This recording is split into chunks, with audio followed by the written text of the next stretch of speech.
Diletos irmãos e amados ouvintes, prezados internautas que nos acompanham através desta reflexão bíblica, de cunho escatológico, estamos tratando sobre a redenção da igreja no escopo da profecia. Na última gravação nossa, em que hoje estamos retomando, nós paramos citando a primeira epístola do apóstolo São Paulo aos Coríntios, no capítulo 15, versos 50, 51 e 52, e queremos retomar deste texto, desta escritura, para darmos continuidade à nossa reflexão acerca da redenção da igreja no escopo da profecia. No verso 50, tomando apenas como uma transição para darmos continuidade, nós lemos: agora, irmãos, digo isto, que a carne e o sangue não podem herdar o reino de Deus, nem a corrupção herda a incorrupção. Eis aqui vos digo um mistério: na verdade, nem todos dormiremos, mas todos seremos transformados, num momento, num abrir e fechar de olhos, ante a última trombeta, porque a trombeta soará, os mortos ressuscitarão incorruptíveis e nós seremos transformados. Na última oportunidade que aqui estivemos, nós afirmamos que Paulo, ao usar o verbo no original para transformado, ele está dizendo que haverá a troca de uma substância, porque o verbo alasso quer dizer exatamente isso. E nesse texto, o apóstolo, ele é bem claro, ele é bem incisivo, ficou bem explícito que a redenção, ela é precedida da última trombeta. Vamos observar este aspecto, voltando de novo no texto de Tessalonicenses, da primeira epístola, comparando com esse texto, para eu passar aos meus irmãos, aos meus ouvintes, às pessoas que nos acompanham, uma ideia bíblica centrada no texto. Olha o que Paulo diz: na verdade, nem todos dormiremos, mas todos seremos transformados. E agora ele vai explicar como será essa transformação. Exatamente no verso 52, num momento, num abrir e fechar de olhos. O apóstolo, ele usa aqui algumas expressões interessantíssimas, porque no original ele usa aqui a última trombeta. É interessante que escape salpiques. A ideia da última trombeta introduzir a transformação e o traslado, ela é iniciada por Paulo quando ele inicia essa doutrina na primeira epístola aos Tessalonicenses. Eu quero voltar exatamente para pegar onde Paulo inicia. Vejam, senhores, que no verso 15 do capítulo 4, ele diz: dizemos-vos, pois, isto pela palavra do Senhor, que nós, os que ficarmos vivos para a vinda do Senhor, não precederemos os que dormem, porque o mesmo Senhor descerá do céu com alarido e com voz de arcanjo e com a trombeta de Deus. Se formos atentar para o que Paulo está dizendo, especialmente no verso 16, porque o mesmo Senhor descerá do céu com alarido, com voz de arcanjo e com a trombeta de Deus. Quando ele ensina acerca do arrebatamento, que no verso 15 ele diz que está afirmando isso pela palavra do Senhor, é a palavra do Senhor Jesus.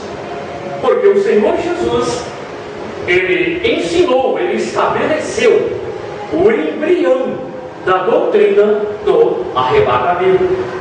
Paulo sobrou a tarefa da sistematização sob orientação do Espírito Santo.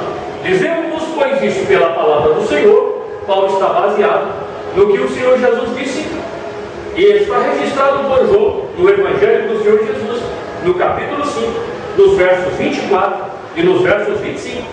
Ali o Senhor, ele estabelece ele lança o embrião da doutrina do arrebatamento. Precisaria voltar ali, mas eu quero só destacar para os amados irmãos o que o Senhor Jesus disse. Na verdade, quem ouve a minha palavra tem a vida eterna, não entra em condenação, mas passou da morte para a vida. E ele prossegue. Deixa eu ir para esse texto, porque aí, lendo a Escritura, eu terei mais segurança para voltar aqui aos Tessalonicenses, onde Paulo, ele aplica isso.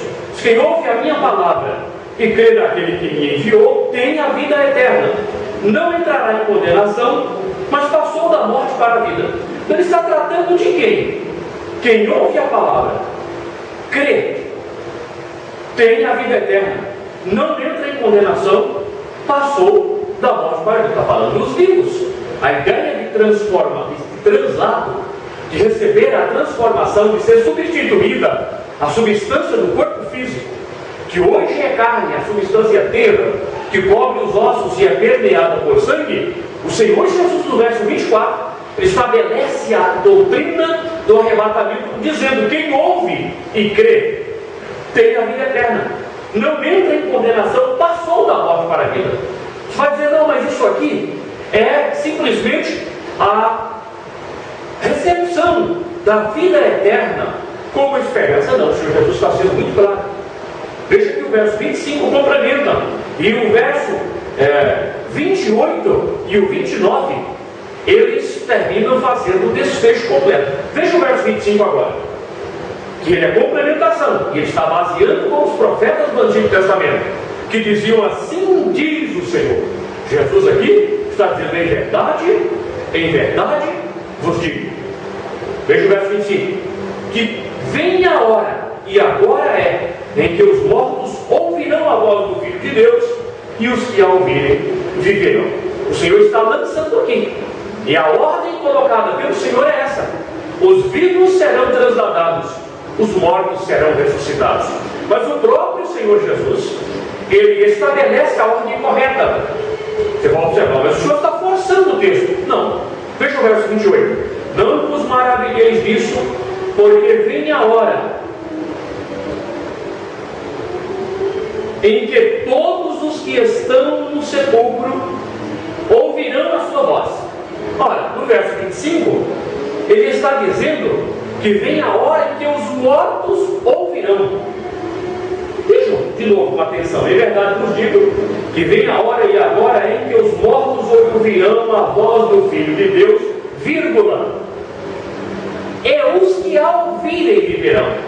Isso significa que haverá mortos que não ouvirão a voz do Filho de Deus. Portanto, os mortos aqui é o grupo seleto dos santos que estiveram, os seus nomes registrados no livro da vida, foram salvos e agora estão sendo redimidos. Portanto, estão participando da redenção da igreja no escopo da profecia. O Senhor abordou a transformação dos vivos, passou da morte para a vida, abordou e lançou o embrião da ressurreição dos mortos. No verso 27, vem a hora em que todos os que estão nos sepulcros ouvirão a sua voz. Depois, no verso 29, ele vai explicar que haverá duas ressurreições. Portanto, ele trata dos participantes da primeira ressurreição. Nesse caso, os mortos constituem a igreja triunfante, a igreja que já venceu, a igreja que não pode mais ser tentada, ser levada a sucumbir em diante de tentações e até vir a pecar. Enquanto que nós, a igreja militante, a igreja que está batalhando pela fé, esperamos nos reunir com eles neste desfecho, no desfecho da redenção da igreja, no escopo da profecia, para juntos tornarmos a igreja gloriosa, sem mácula, nem ruga, nem coisa semelhante, mas santa e irrepreensível. Acompanhe-me. João é um teólogo, ele escreve o Evangelho da Verdade, e ele abordou, e Paulo pega aqui, dizendo-nos: pois isto pela palavra do Senhor. O contexto é a palavra do Senhor Jesus. No capítulo 11 do Evangelho do Senhor Jesus segundo o evangelista João, outra vez Jesus aborda isso com Marta, a irmã de Lázaro, prestes de ele, Jesus, ressuscitá-lo, ou ressuscitar a Lázaro. Vejam que o Senhor afirma no verso 25 do capítulo 11: eu sou a ressurreição e a vida. Quem crê em mim, ainda que esteja morto, viverá. Ele está referindo-se aos mortos da primeira ressurreição, quando vai ressuscitar a Lázaro. Pode observar que ele não está falando diretamente de Lázaro. Marta não entende, mas o Senhor está lançando o embrião de uma doutrina. Ela não tinha a percepção da grandeza, da importância do diálogo que o Senhor Jesus trava com ela quando quer lhe passar a esperança de que o seu irmão haveria de ressuscitar, mas claro, para voltar a morrer, porque era apenas uma restauração da vida física. Pode observar que Jesus não ressuscita Lázaro tocando a trombeta, mas com uma voz. E eu quero pegar esse contexto para, quando chegar de novo aos Tessalonicenses, lhes dizer que a primeira trombeta é a voz de Jesus, baseado no que ele disse aqui e no que o apóstolo Paulo afirma, dizendo que ele está reafirmando, reiterando pela palavra do Senhor. Deixa eu terminar a leitura e o meu ouvinte e meu telespectador desta mídia estará me entendendo com precisão. Eu sou a ressurreição e a vida. Quem crê em mim, ainda que esteja morto, viverá. Agora veja o verso 26, que na realidade a Bíblia foi dividida em versículos, em capítulos e em versículos, mas a divisão aqui, ela falhou, porque o verso 25 e o verso 26 seriam um só versículo. Vejam, Jesus estaria dizendo isso: eu sou a ressurreição e a vida. Quem crê em mim, ainda que esteja morto, viverá. E todo aquele que vive e crê em mim nunca morrerá. Crês por isso? Está afirmando dois fatos: que os mortos ressuscitarão e que os vivos serão transformados, ou seja, que nunca morrerão. Portanto, haverá um grupo de pessoas que certamente não passarão pela vida. É verdade que a Bíblia diz que aos homens está ordenado morrer uma vez, vindo depois disso o juízo. Mas haverá um grupo que, por causa da redenção e por causa do arrebatamento, do traslado da igreja, não passará pela morte. Então Paulo recebe pelo Espírito a instrução, a orientação, e ele tira exatamente deste ponto. Então vejam, senhores, todo em 1 Tessalonicenses, no capítulo 4 e no verso 16, ele diz: porque o mesmo Senhor descerá do céu com alarido. No original, no grego, na língua do Novo Testamento, é enkeleusa. Ora, esse substantivo, ele vem do verbo epifoneo. E este verbo epifoneo, ele significa chamada, convocação, grito de comando.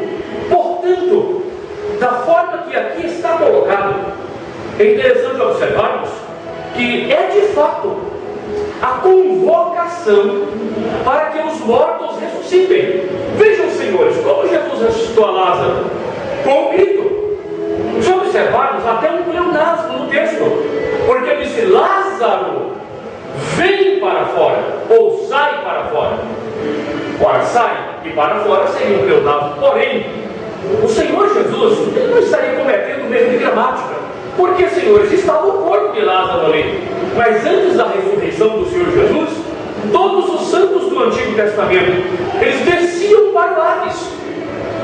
Portanto, o Senhor Jesus não está chamando apenas o físico, ele está convocando a alma que estava no reino dos mortos, para que viesse se unir ao corpo e poder o homem, em sua tricotomia, espírito, alma e corpo, sair para fora. Paulo está usando neste aspecto, porque você observa, com voz de arcanjo, com alarido para os mortos, com voz de arcanjo para Israel, com a trombeta de Deus para todas as nações. Por quê?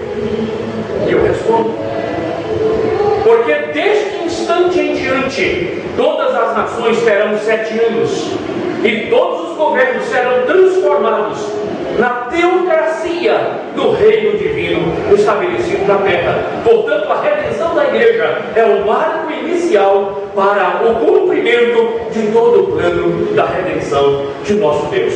É interessante observarmos que, neste ponto, nós precisamos outra vez parar. E voltaremos deste ponto para dar continuidade à redenção. Gostaria que o meu amigo ouvinte, gostaria que quem me acompanha através da mídia na internet não perdesse o próximo vídeo. Nós vamos trazer alguns detalhes interessantíssimos. Deus nos abençoe. Até a próxima oportunidade.